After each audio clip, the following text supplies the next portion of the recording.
And we're going live. Welcome to Bridges Live Presents Voices to Be Heard, the edition of Domestic Violence Conversation. I'm Dr. Paul Dyer, and my co-host here is Miss Lynn Twyman, and our other co-host is just Tamara Randolph. She is not with us today.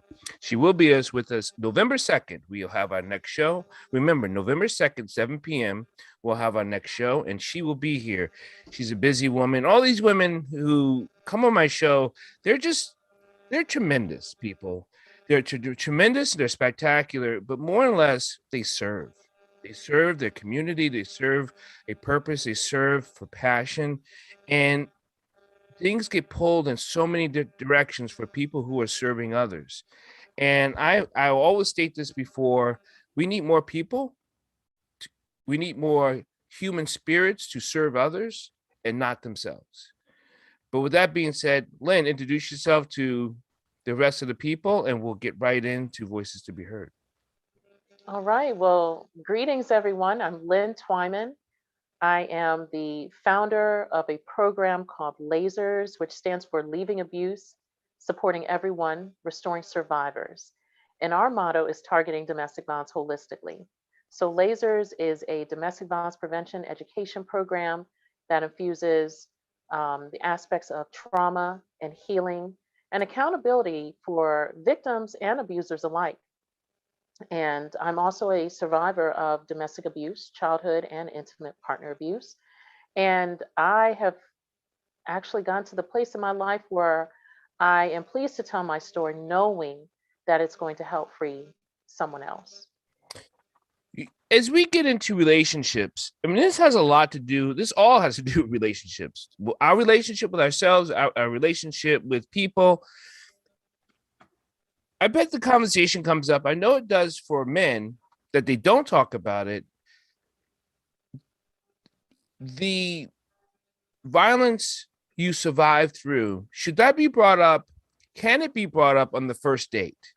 Like the first Mhm. conversation over coffee. Hey, I like you, pretty hair, gorgeous woman, you're so talented, blah, blah, blah, blah. Right? We get the coffee, we get the thing. Hey, by the way, what do you think of that conversation? So I think it depends on how the conversation flows. Okay. Um, and that is going to depend on your date, for example. I think asking some very basic questions, such as, you know, kind of what kind of family dynamic did you come up in? Were you raised with both your mother, your father, or grandparents? Um, were you brought up in a single parent home? What were those dynamics like? I think those types of questions are definitely okay to ask on the first date, along with the sibling dynamic, and just trying to keep everything on a very light note in the beginning. But really, by the second date, if you feel that this is somebody that you definitely want to pursue, asking some more pointed questions, just like the one that you posed, is very important. What do you I mean, what's a pointed question, I guess? I mean, because that's I mean, no, we just can't come out and say it. I mean, I did it with kids. I have 9 kids. Right. That usually gets the jets for a woman to go the opposite way as fast as possible. Well, here's the thing. I personally don't have a problem with asking those kinds of questions on the first date. Okay. I personally don't. I know a lot of people's comfort levels, though, are not as in the same vein as mine, for example. So And perhaps, isn't that the tell sign then? Isn't that okay with being okay with that's just what this is? Or should someone just give him a chance? And I don't know. well, my approach has always been get it out on the table the first time, Okay. know and understand who you're dealing with in the very beginning. If your idea is commitment, if your idea is longevity, if your idea is really not to waste anybody's time, asking those kinds of questions are very important, I think, in the beginning, how they're asked. And so being able to learn more about the family dynamic can give you at least a very soft insight into a person's background and what they have experienced. And then by the second date, to have some more hard hitting questions at hand prepared, and actually prepare the person and say,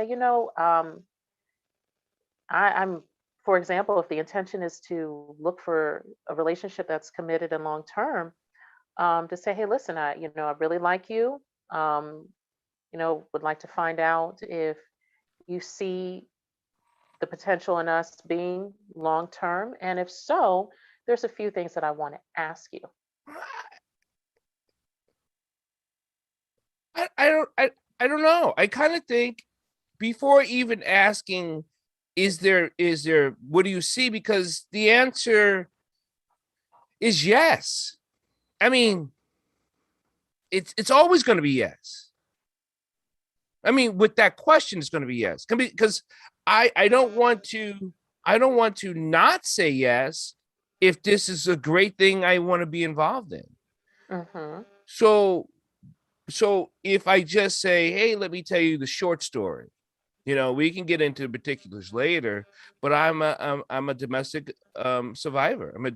For domestic abuse. I'm a survivor, from a young boy to an adult age to now, and that, because if we're going to ask me, most of probably know something about you, a little bit about maybe your career during the daytime until you put on your other cape, but then how I got here is this, and then if they did something, they Google anything, they're going to know that anyway, right?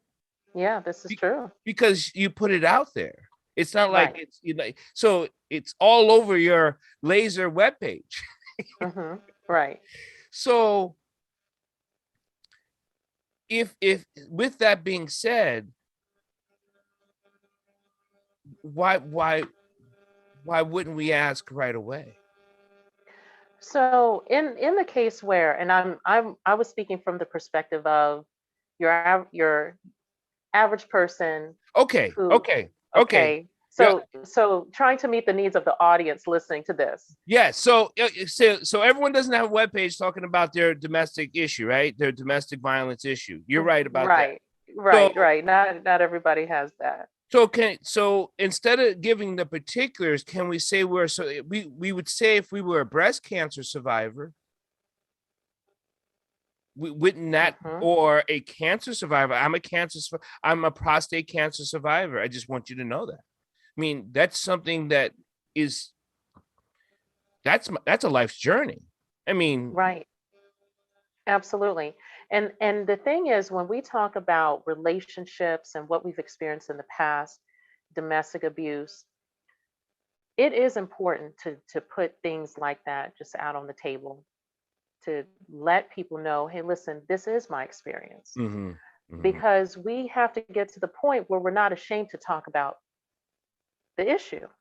We're not ashamed to talk about the past, but also knowing and understanding that we're here in the present. I'm happy, or the other person across the table or whatnot sitting next to you, but just giving each other that reassurance. Because at the end of the day, we have to get to the point where we no longer carry the shame. It's just, but it is matter of fact, and these past experiences do have a bearing on us. They right. do have a bearing Right. in terms of how we relate to one another, in terms of how we see the world, in terms of how we react to things. And so, And how we hear things and how we hear. and Yeah. say things. People say things through trauma that they Right. don't know they're speaking through trauma. Mhm. I don't want my woman to work. Sounds crazy talk. You're not Fred. We're not the Flintstones. So what are you talking about? You better explain yourself real quick before I leave, right? Well, I just find it probably because they've seen their mother work so hard. They didn't want, they couldn't do anything about the mother. I'm thinking of it like myself as a single mom. I didn't, seeing my mother work so hard, and that took a mental twist on me, and how she related to the world. I didn't like seeing that. So I stipulated myself, when I grow up, I'm going to make sure I could take care of a woman like no one took care of my mom.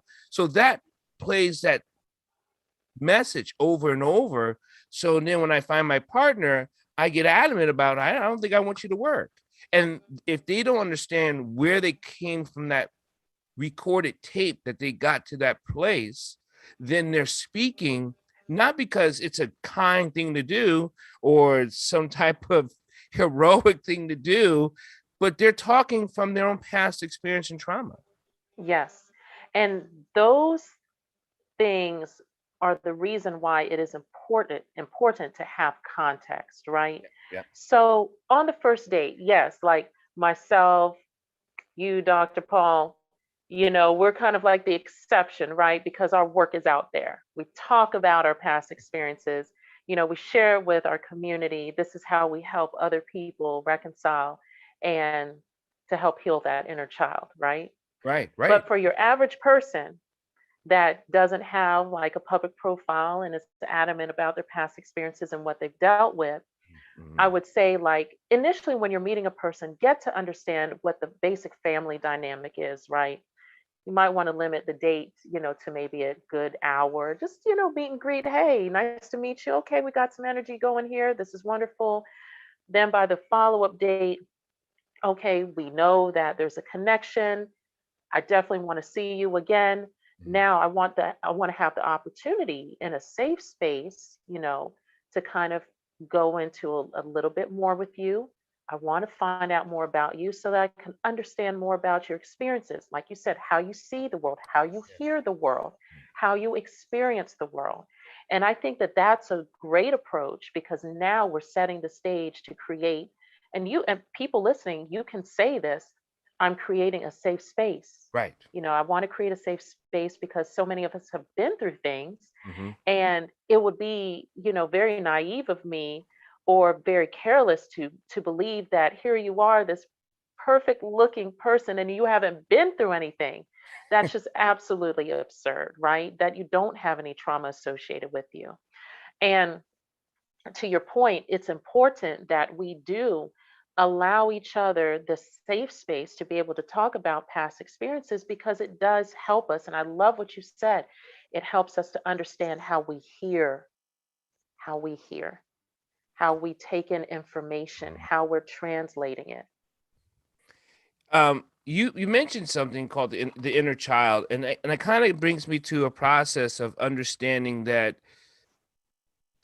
when a child is neglected, and it doesn't Mhm. matter what the cause is, and I think sometimes we get so bogged down on how can we do that to a child. Okay, enough of those words. It happens, it's happening, it's continuing to happen, and until we as a community stop it collectively, really, and that's what it takes. But the child does grow up physically, Mhm. but the child may stay hidden because it needs protection from the physical form. Yes. You want to talk? Let's talk about that inner child. Yes, absolutely. So, you know, the the whole concept of the inner child, it's it's that time in your life, in a person's life, where everything seemed to be okay and great, and then all of a sudden this trauma happens, this adverse experience happens, and now you're frozen in time and you're stuck Yes. in that space. You're stuck with all the negative emotions flowing through. And then what happens is that that inner child never heals. Yep. It never It never, matriculates. right. And so it stays stuck with the memory that's embedded at the cellular neurological level Mhm. within the body. And so let's say, for example, and I'll take from my own personal experience, growing up in a home where my parents argued all the time, and the hollering, screaming, crying, the breaking of dishes, just a lot of loudness, a lot of anger, a lot of frustration. And so I realized that one of the things that I didn't like was to hear elevated voices. Mhm. Preachers in your typical, run of the mill African American church where they're, Raise hollering that voice. Jesus Yeah, and, yeah. and all of that. And I realized that that was something that wasn't pleasing to me. Hmm. And at the end of the day, we do have to ask ourselves, is that really healthy? No, at the end of the day, elevated speaking for constant, minutes and minutes at a time, yeah, that's really not healthy, but that's another story for another day. So, with that being said, you know, Hold on, someone's inboxing us right now. I think it's the okay. whole Catholic minister community. They're screaming on our on this feed right now. They're like, she just heard our clan. She just But I agree. I agree. I agree. I agree. And so, growing up with that, and I remember just putting the pillow over my ears or turning up the television in my room or doing whatever I can to block out the sound, right? And so years later, I realized that I don't like elevated voices. I think that there's a much better way for us as humans to communicate with one another than speaking loudly unnecessarily. And here people when uh, thanks, Lynn, for really talking about that experience. But You're welcome. it's tough when people hear things only in they separate the context of what you're saying. I didn't grow Mhm. up in a household with screaming voices, so that doesn't apply to me. Okay, well, let me bring it home to you. What if you grew up in a home that they just talk negative about everything? There you go. It doesn't even matter if we're not even talking about it's about people. We're talking about the weather's always not so good. I don't like my boss and the coworkers and the place, just the traffic. All that you bring home is a considered to be a natural conversation for families, and it's not natural for children. let, Hmm. let me put it to you again. The things that you talk about with an adult may be common to an adult, but to a child's ears, and what do I define as a child? And I'm going to tell you this by the way the brain works. Anything under 10, anything under 10, until you're able to have what you call real cognitive development conversations with the person, saying, well, son, daughter, the reason why I was talking about the traffic is because traffic is this and this is what I mean, and I felt like I wanted to get home and be with you got to put it in context instead of just complaining about this, that, and the other thing, and the dog and the high grass and the neighbor. That's also a very negative upbringing for a child to grow up. They're going to look through life lens as a negative lens. So Yes. I hope that helps people put that into context so they can understand what kind of household did I grow up in?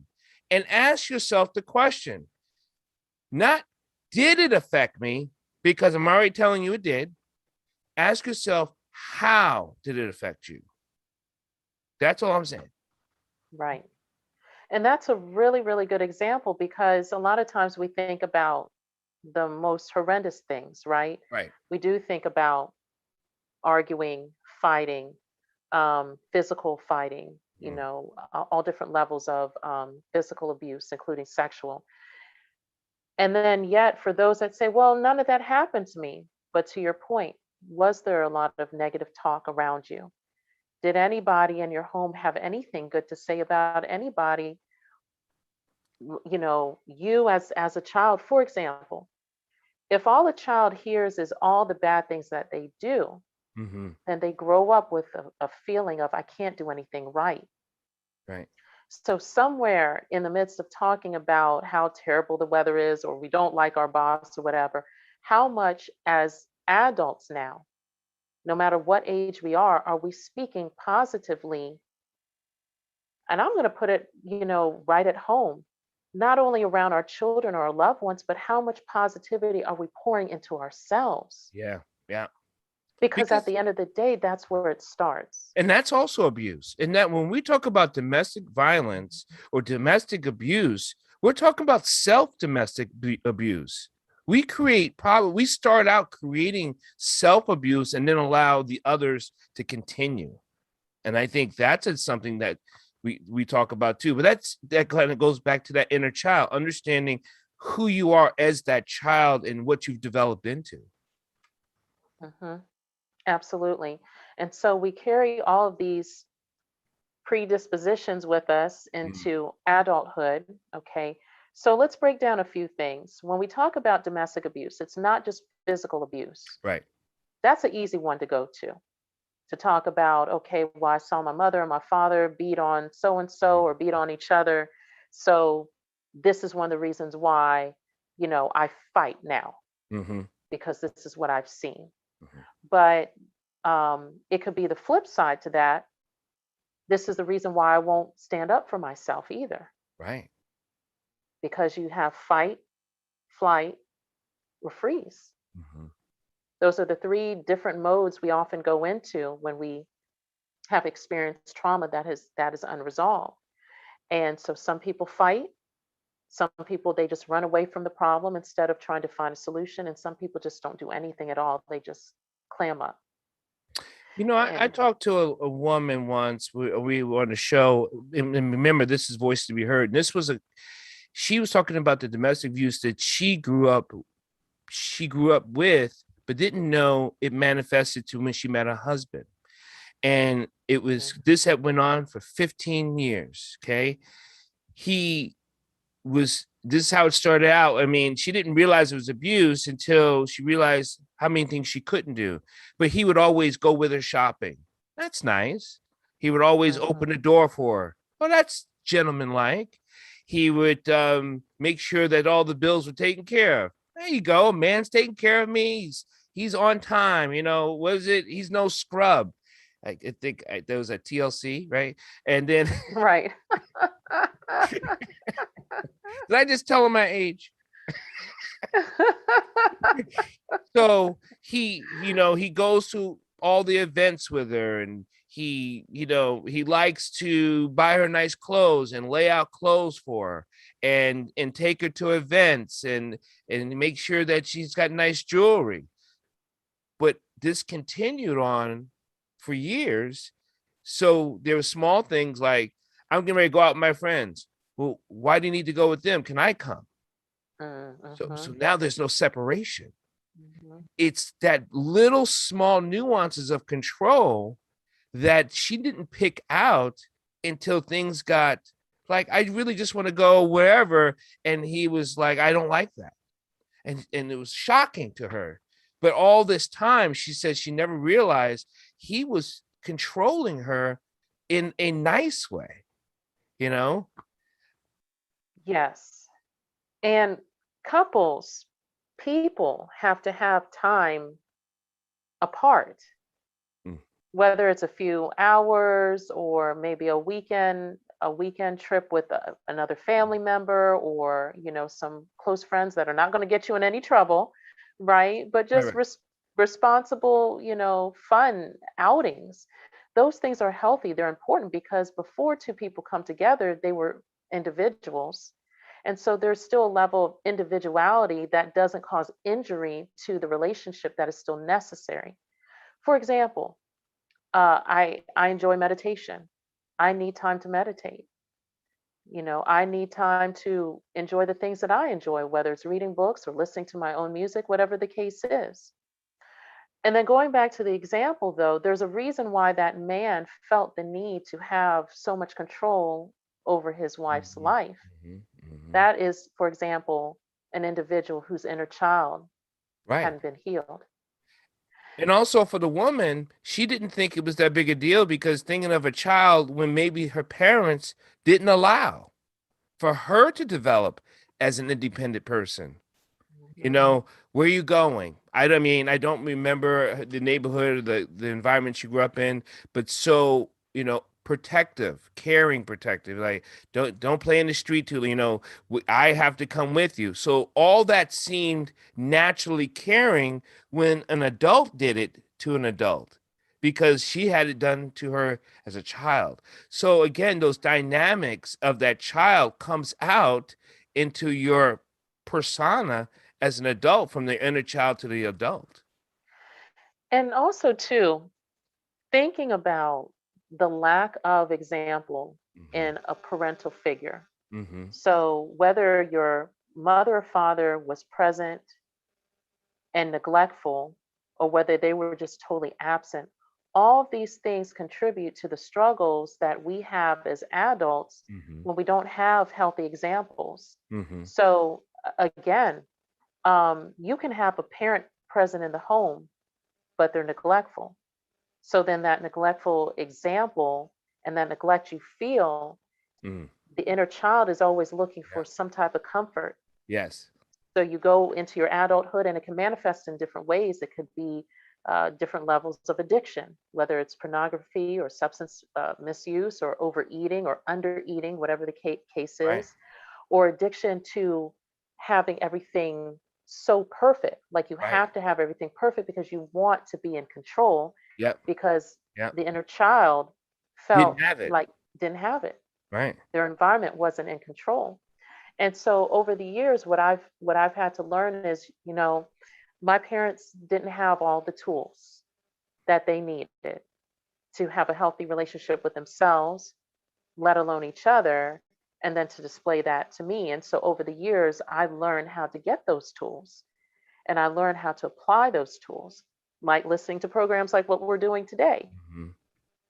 doing training. Yeah, that 70s, the 80s, 90s, even now, just there's a lot of benefit for shows that we do here, Voices to be Heard, talking about domestic conversations, right?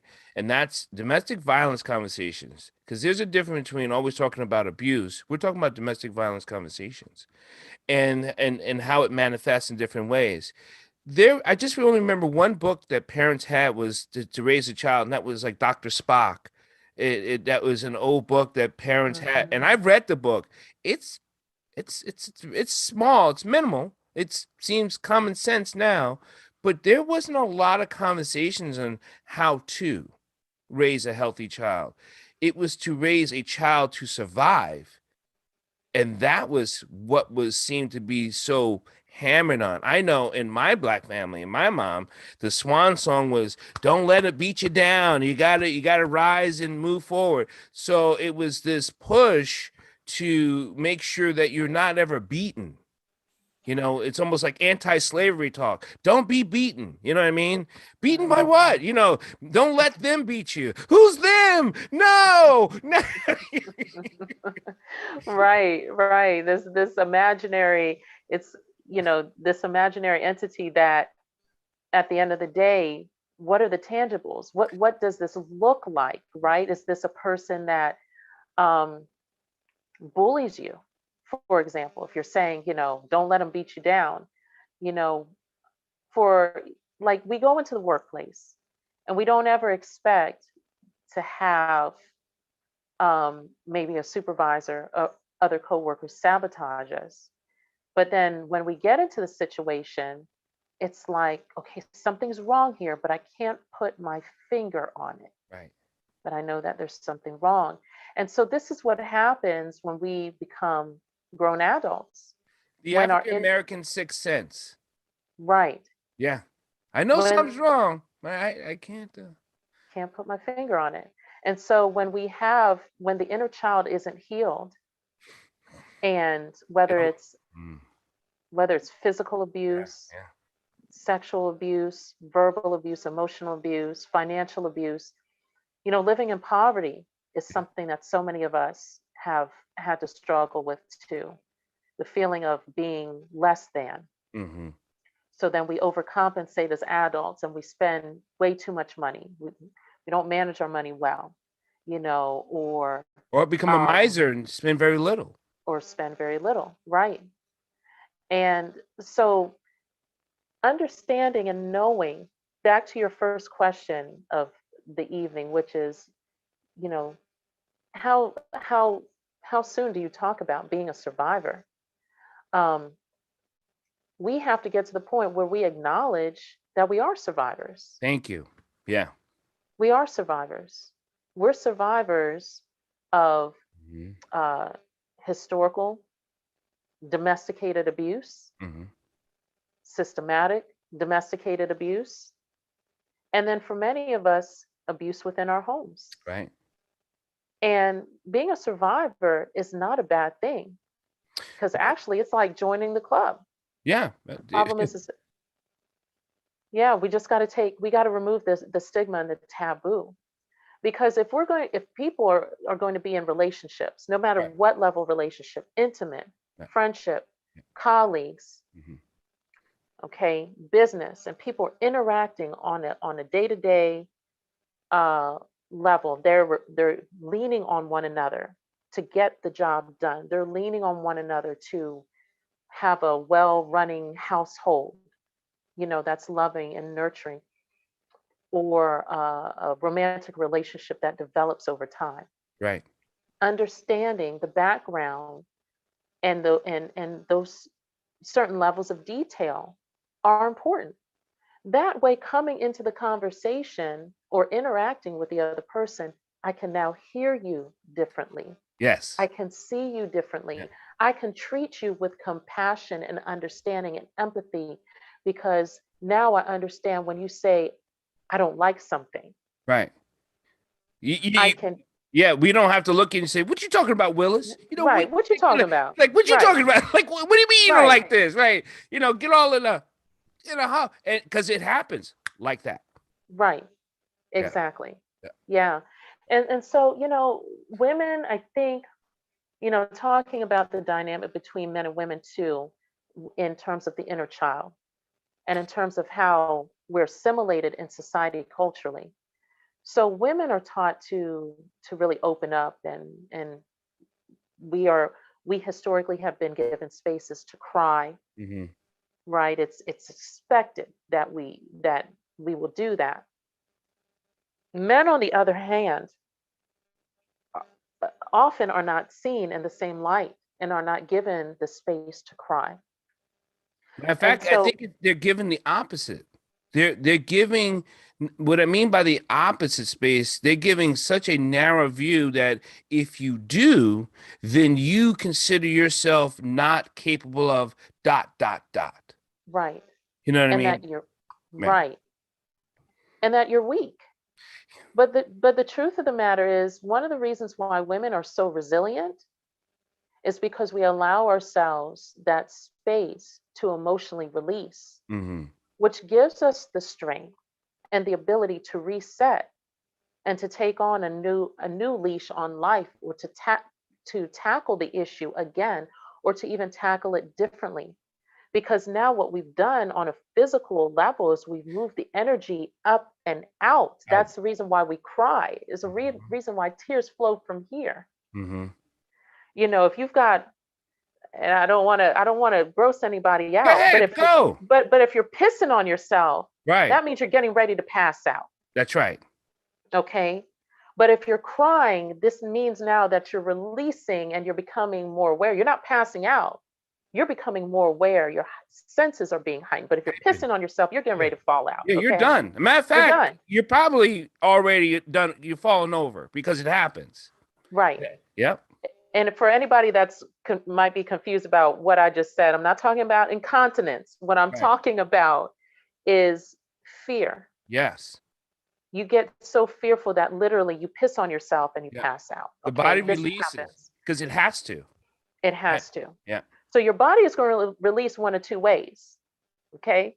And so the important thing is that men need to understand that crying is okay. Crying is a tool. Crying is the ability to move that energy up and out so that you can reset. And when you take the moment as a man to cry and then think back on the inner child, at what point Yeah. were you violated or mistreated Yeah. or neglected? Yeah. And if it happened a few different times throughout your life, it's okay. Take that 7-year-old child, take that 10-year-old Yeah. child, Yeah. take that 15-year-old teenager, and hold that teenager close and say, man, you're okay. Yeah. This is a process that I had to go through. But this is something too that they teach us in the field as well. Mm-hmm. And I kid you not, it works. I've had to hold the 22-year-old in me I know. and tell the 22-year-old, You're listen, okay. you're okay. Yeah, I got you. I got you. And regressive therapy I've done with people, and I've done regressive meditation with people, and and before we go into that deep forest of internal self, I tell people, they say, how is this going to work? I said, because of my energetic level, I'm able to lead people into the their internal and use protection. So because when you open yourself into that type of meditation state, there's still outside evil forces that can enter your body. So I Right. got to put that protective shield around you. And I said, your inner child is calling you. You need to relax enough to hear that voice, because they've been calling you forever, however how old you are now. Mm, So, and you don't know which child is calling. It could be if you're 40, it could be the 20-year-old. It could be the 7-year-old. It could be the 10-year-old. And when you get there, you just can't go, what are you doing in that underneath that table? You better come on out of here, boy. You just gotta sit with it. And then when that 10-year-old you trusts the 40-year-old you, you guys will intertwine and meet, and your heart will be full and complete. And that dumping of that energy starts to come up and out of you, and it'll explode into tears and revelation. And it'll be almost like an instant flash of whoosh of you mhm, gaining back your life from all those years missed from when that boy was beaten into that corner. mhm. Yeah. Yeah, absolutely.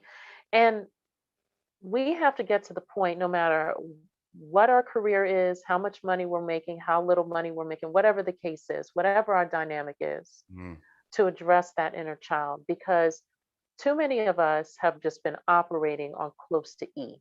yeah. We've just been going by to get by, or getting by to go by, however you want to say it, right? We've just been just going from one thing to another, to the other, to the other, and never stopping to address the real issues Mhm. that are happening internally that we've been running from. So, primary example, when I lost my first child, um, I knew that there was something completely and totally wrong. Mm. I wanted to give up on life. That's a short explanation. I wanted to give up. So I went and did therapy for a year. I realized that when I was going to therapy, it wasn't just about me losing my child. There was something else brewing inside of me, but I couldn't put my finger on it. Mm. I just knew that there was something else that needed to be addressed. And I'm grateful that I forced myself and took accountability and responsibility to do that, because after the year was up with my therapist, Yeah. we really didn't have much to talk about at that point. He leaned back in his chair one day and he said, so tell me a little bit about your relationship with your father. And the floodgates at It's that point crack. opened up. Yeah. And I knew it was there the whole time. But because I was dealing with the loss of my child, I needed to get through that, which was the catalyst, if you will, for me to unravel the rest of my healing. Mm-hmm. And so what we have to do is, sometimes the universe or the great spirit, whatever a person, prays to, right? Whatever the listeners pray to. Sometimes situations or circumstances will come up in our life that's really meant for us to, hey, pause. You need to listen. You need to pay attention. Because if we keep going and we don't address it, we will be on that pathway of self destruction. And for, And in that destruction is the violence that keeps repeating itself in the relationship. What relationship? When I mean the, I mean all relationships after the, whether it Right. be the with me, the with them, it's the relationship. So Hmm. pick you and your dog, the cat. Sometimes I tell people, because I have a pup in my dog, people say, I just don't understand, how well your dog behaves. I said, it's your relationship. Hmm. And they look, I said, how did you develop your relationship? If it was, it's all about relationship. Yeah. Right. And it's interesting because you mentioned about a dog, a cat, horses, equine therapy. Mm-hmm. A horse will not listen to the command of the person guiding them, instructing them, unless that person is calm and confident. Yeah. Horses can feel and sense a person's anxiety and fear levels. And so equine therapy is a great way for individuals to start, working through all those different layers of anxiety and emotion, and begin to get those under control, which again is all tied into those residual aftermath of what the inner child has experienced Yeah. from trauma. The reason why I'm laughing, people, and people can't see on the podcast, where you can get all your podcast stations, iHeart, Apple, wherever you get your podcast station in, you can just put in Bridges Live, Dr. Paul Dyer, and the show will pop up, Voices to be Heard, on this night, Tuesday, 7 p.m. But I ride horses. I do And too. and as we're riding, we had these conversations. We had said this once in a group of us: horses should be the ones that are in court, because in court, if a horse goes and starts neighing and blowing, they're lying. Right. Because when a Right. horse starts doing this, something's wrong. Right. Absolutely. Yes. I mean, and and that's the wonderful thing about understanding Yeah. how important it is to be in control of not another person but of ourselves. Because if an animal like a horse or a dog can sense a person's energy, Mm-hmm. then how much more our loved one, our friends, they can sense the same thing too. So it's important that we're real with ourselves from the jump, coming into any relationship, Right. that we're real and we're honest with the individuals and say, hey, listen, just want to let you know, not trying to go into all these details, Mm-hmm. because I'll tell you some of the stuff is pretty negative, but I came up from this kind of background. This is what it is. Hope that over time we can both share each other's experiences, learn from them. And if there's a way for us to be able to help one another heal, let's do that. Let's do that. But we got to be able to, understand that it's safe in and of ourselves to be that way. Because here's the other thing: because of so much damage that's been done to the inner child, many of us are afraid to open up Yeah. for fear of judgment. Mm-hmm. And what we have to do is let go of that fear. Right. Yeah. And we can no longer allow the fear from the past to control what we do today. Because if a person doesn't get to know who we are Yeah. in the relationship, then all these surprises start popping up later on. And it's like, you're not the person that I thought you were. Well, actually, that person is. Right. Right. It's just either they didn't disclose or the right questions weren't asked at the time. So it It just never came out. just Not never up. came out. It never came out. Right. Yeah. Because Yeah. if a person doesn't feel safe, they won't feel comfortable coming out. Mm-hmm. Right. Mm-hmm. This has been, I love, we talk every other Tuesday at 7 p.m. Voices to be Heard. We talk about domestic violence conversation. I'm Dr. Paul Dyer, and this is Miss Lynn Twyman. Lynn, tell people how to get a hold of you again, and lasers, and tell people about lasers. Absolutely. So again, I'm Lynn Twyman, and my organization is LASERS, which stands for Leaving Abuse, Supporting Everyone, Restoring Survivors. And the website is www.wearelasers.org, and that's spelled WEARELASERS.org. O-R-G. Thank you, everyone. If you have any questions or anything you have for our next show that you want to talk about, and if you just want to tell your story, there is a call-in number. I will give you that call-in number. You just have to text and say you want to call in. I'll give you that call-in number, and you can call into the show. You can be anonymous, and you can tell your story, because I just, ultimately with everything, you're just not alone. Don't think you're suffering in silence ever, ever, ever again. Just come and tell your story, and you'll feel better. I promise you. Now, and then after that, there are other steps. But for now, just to know that your voice will be heard here. Thank you so much. Everyone stay safe, stay blessed, stay compassionate, and stay with love. Lynn, anything before we take off?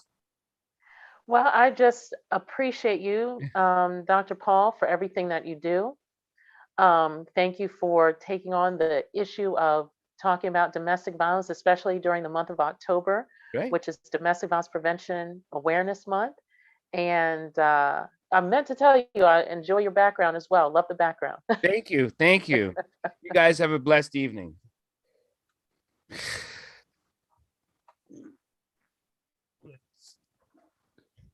Thank you so much, Lynn. Have a great night.